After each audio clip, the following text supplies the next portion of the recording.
Hello, everyone, and welcome to the Weekly Win. My name is Tim. I'm joined by my co host, Ken. Hello, everyone. How are you? And today, we got something interesting going on. We have separation of powers at work. Vaccine mandates are being challenged across the country, and we're here to tell you what's going on. Ken, you want to start? Yeah. So I got some news here earlier. There is a judge. He's a judge, district judge.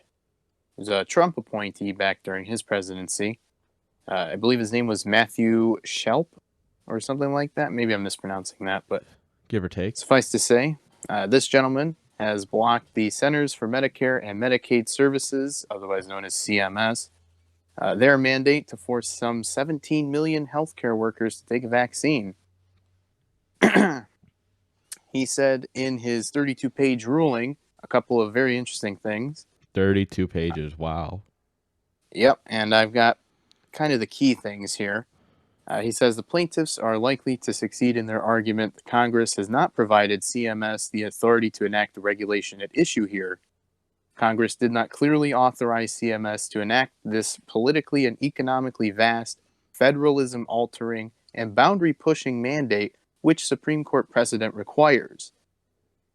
He repeatedly agreed with the plaintiffs, finding the mandate was arbitrary and capricious because of several reasons, including CMS, quote, lacking evidence showing that vaccination status has a direct impact on spreading COVID in the mandate's covered healthcare facilities. CMS had waited nearly 2 months after announcing the mandate before releasing the text and delayed its implementation another month.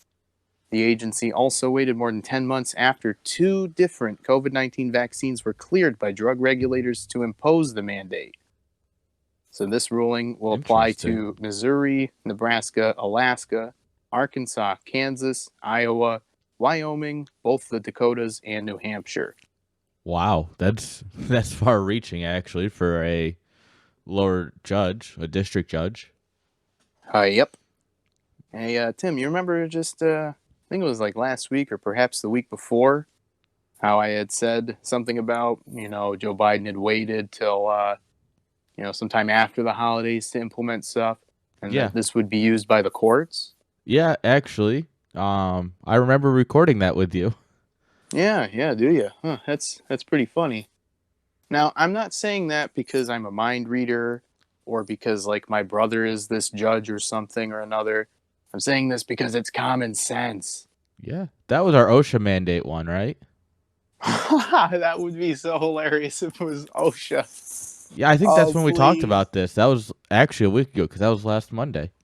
Oh, Go that's ahead and check that incredible. out. Yeah, everybody, we'll try to link that in there, the OSHA mandate, where we talk about quite a few things. I think I might have mentioned the infamous 1905 Jacobson v. Massachusetts. Ooh. Yep, that's in there too. Oh, that's a good one then for sure. You guys will you'll learn something. You'll learn Well, something. I did. on the other end of the spectrum, Oh no. uh, we have Breyer, a Clinton appointee to the Supreme Court. There was a petition for the Supreme Court to hear a case about the vaccine mandate being implemented in Massachusetts by the largest healthcare provider and actually the largest employer in Massachusetts. They employ something like 80,000 employees, which are all healthcare workers. And under the mandate, they all have to be vaccinated. So that's being appealed currently. And Breyer, in his infinite wisdom, gave a one line basically just saying, no, we're not going to hear this. His statement does not suggest at all that the other Supreme Court justices were even asked about what they thought. And as far as I can tell, basically, he just saw it, went, I don't want to deal with this, so no, because that's about it. So, yeah, one line notice, which is not very common in from what I've been able to find from justices, especially in something like this, where other courts are striking down the mandate. Him essentially upholding the mandate by rejecting any sort of Supreme Court hearing. What this basically means is that we're going to have to wait for another district that's controlled by not Breyer to come up to the circuit courts and hopefully appeal there, and then we might be able to get this to the Supreme Court. But as of right now, Massachusetts' largest employer is got the green light to impose a vaccine mandate on its healthcare workers. That's disappointing. It's very disappointing. Yeah, and the worst part is that non-compliant employees are all being terminated. Okay, So, so let me get this straight. yep, This virus is so deadly and so virulent that we need as many healthcare workers as we can get. correct. But if they don't want to listen to us, we're more than fine with not having them. Also correct. What Who would have thought? world am I living in? Clown world. I feel like I'm living in Bizarro land. Yeah, so I don't know how he got away with that. I feel like there should be some level of talk between the justices before something like this is pushed through. Just a simple one sentence no. Well, I mean, there's Judges really and their words. They like there's writing a really lot no of words. responsibility for him to go to the other ones. It's his circuit. That's true. I guess that is fair. However, judges like their words a lot. If you read anything from the court, you know that judges just love words. Matthew, in your 32-page ruling. Yeah. So At least this one fought for freedom, though. Yeah. I wonder how many times he said freedom in that. Let's get a word count.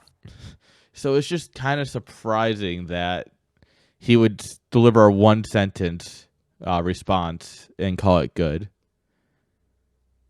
To me, that implies that he knows that if this actually hits SCOTUS, it's gone. Yeah, I think everybody's seeing the writing on the wall. You waited too long, guys. You waited too long. When Yeah. those vaccines first came out, if you'd have had everybody in line, thank you, Trump, for being the president under the virus, though. Thank you for that. You really did us a solid. But Yeah. if they'd have just implemented the mandates as soon as the vaccine came out, we wouldn't be in this. It would have already, there would be no reason for anybody to overturn it. The mandates would stand. But as it is, with the combination of luck of having Trump be the previous president under the virus and Joe Biden and his cronies dragging their heels, somehow it managed to work out. Man, life finds a way, I guess. Oh, Trump backdoored him again. Got him right in the cornhole, eh, Joe? Oh, Lord. Wow. Jeez. Even when we think he's playing checkers, he's somehow playing chess. Dude. You'd love to see it. Oh, man. So, anyway, to finish this off, Tim, how do you think this is going to go? You think we'll see it hit the Supreme Court or not? Well, I think if it gets brought up in any other circuit besides his, I think he goes to the Supreme Court and immediately gets shot down. Very interesting. I think I'm of the opinion with you. If it ever hits the Supreme Court, then you can say goodbye to it, and that'll pretty much be the nail in the coffin.